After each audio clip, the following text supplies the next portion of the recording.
Hello, my name is Godwin Akinyele. Yes, I understand that the year is no longer young. I know, considering the fact that it's getting to the end of January, some of you might want to ask, why is he just talking about the New Year resolutions?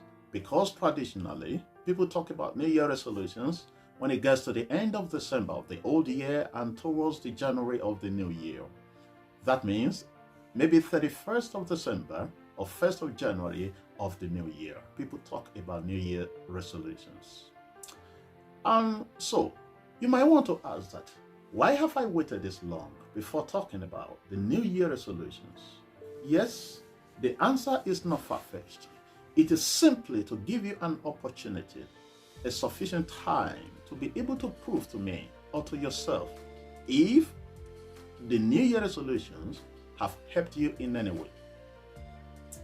To be able to tell me to what extent have you been helped since you started making the New Year resolutions.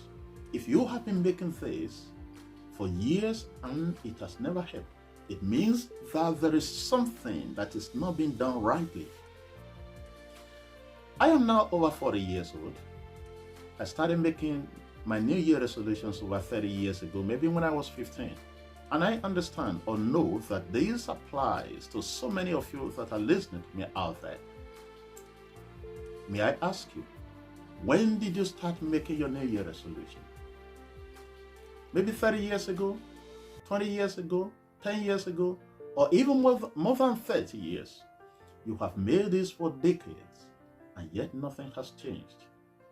If this looks like your own case, then it will be highly beneficial if you could spare some time, some minutes to listen to what I have to tell you.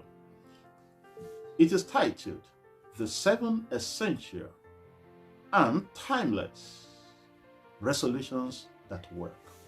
They are timeless, they are essential, because you can make them at any time. And whenever you make them, they will surely work for you.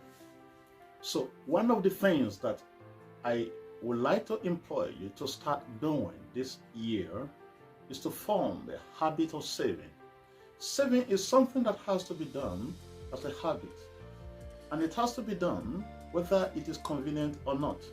You don't have to live comfortably before you save.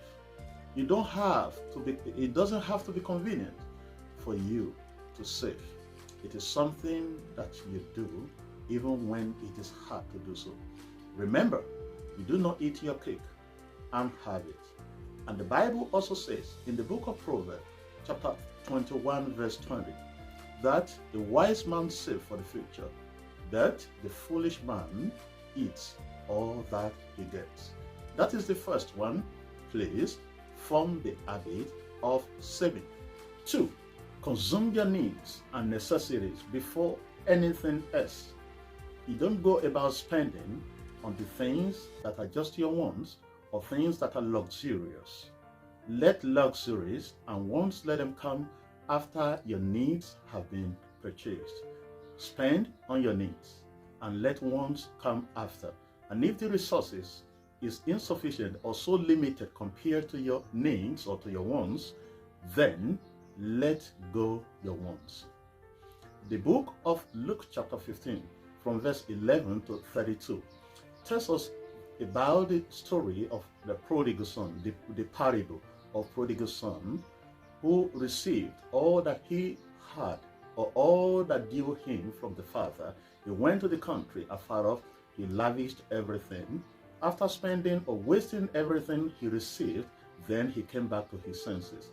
Therefore, do not be like the prodigal son who wasted his resources on the things that did not benefit his life.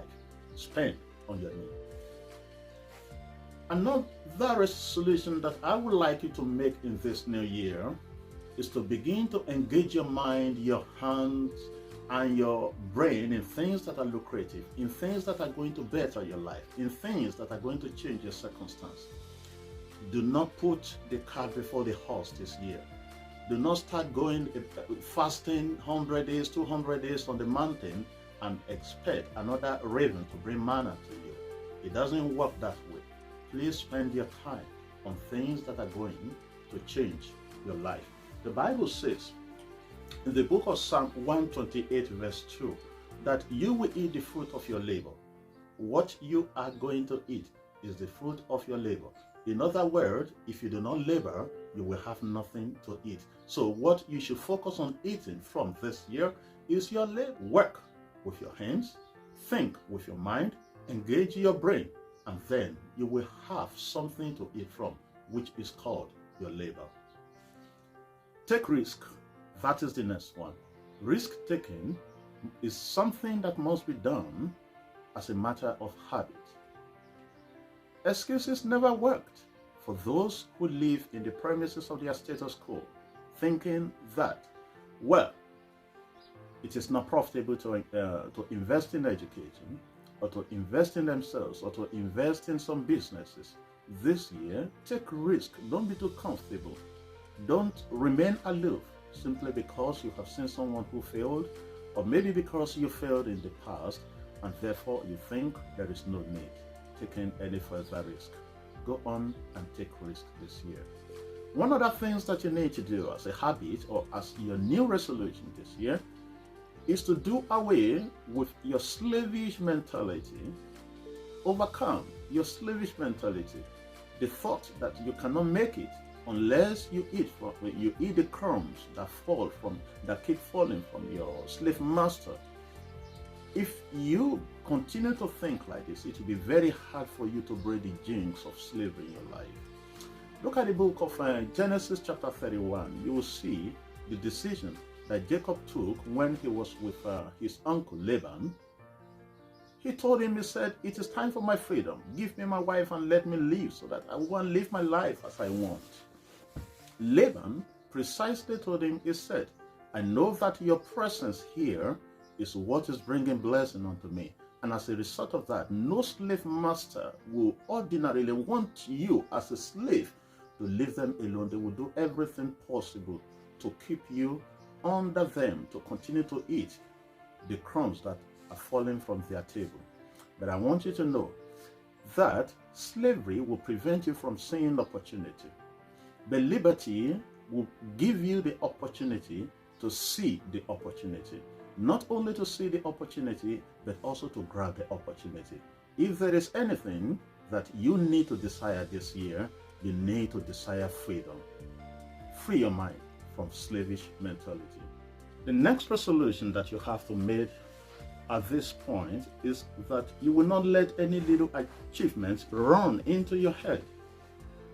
There are people who allow their achievements or whatever success they have recorded in life to run into their head, and they begin to feel that the whole world is in their hands. Don't let your story be like the parable of the rich fool, the man who thought that he had everything, and he said to himself, he said, I will pull down my barns and I will build bigger one and I will store the surplus. Then I will say to myself, I will say to my soul, begin to eat from the abundance that you have. And the Bible says it was said unto him that thou fool, this very night your life will be required out of your hands. Be humble in whatever you may have achieved in this world, because with humility you are able to see that what you have achieved is just a tip of an iceberg compared to what is yet to be achieved. So humility makes you to see wider. Not only wider, you are able to see longer than ordinary. So be humble in whatever your achievement may have been, and don't let your achievement run into your head. Last but not the least, begin from where you are and start with whatever is available. Don't say until you have the whole capital before you begin whatever you have to do. With any little thing in your hands, you can really achieve great things. Look at the story of David and Goliath in the book of 1 Samuel chapter 17. The Bible makes us to understand that David was very young, and when he came to the battleground to come and meet his brother in order to deliver the necessities to them, people that were there on the battleground, they've been there for 40 days, 40 nights, every now and then they kept waking up, and each time they saw Goliath as big as he was, they quickly ran away, and they thought that, oh no, we cannot confront this giant. You know what? They were all there with their bows and arrows and were armed with all kinds of weapons, sophisticated weapons as it would be at that time. But then they couldn't do anything because they were not able to confront with what they had. Then when David came, I think David was just around, he probably would be around 17 years old then when he came to that place, and he only selected 5 smooth stones. That was what he had, and that was what he used to confront Goliath, and he was able to bring Goliath down. What people with sophisticated weapons could not achieve, he achieved it with what he had. Even the king tried to equip him, he tried to arm him, but he told him, he said, I have not tested all this.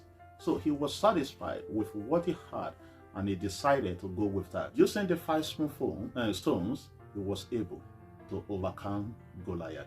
What am I telling you? Start with what you have and begin from where you are. And at the end of the day, you will achieve greatly. So, on top of those active steps that I have asked you to take as your new resolutions, there are certain characters that you need to begin to exhibit.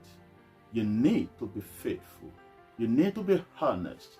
You need to be prayerful and be wise. You need to do this on top of those ones that I mentioned earlier on. You have to be very active in doing those ones. Otherwise, if you are exhibiting these characters without taking the 7 active steps that I asked you to take, it will be like putting your cart before the horse, and you know it will go nowhere. So, please, on top of those ones, exhibit these characters. Prayers alone will not help you. Being faithful and honest alone will help you in no way, except you do those ones and then you do this on top. Everything is going to be okay. Thank you, and do enjoy the rest of your year. My name again is Godwin Akinyele, your friend. Bye for now.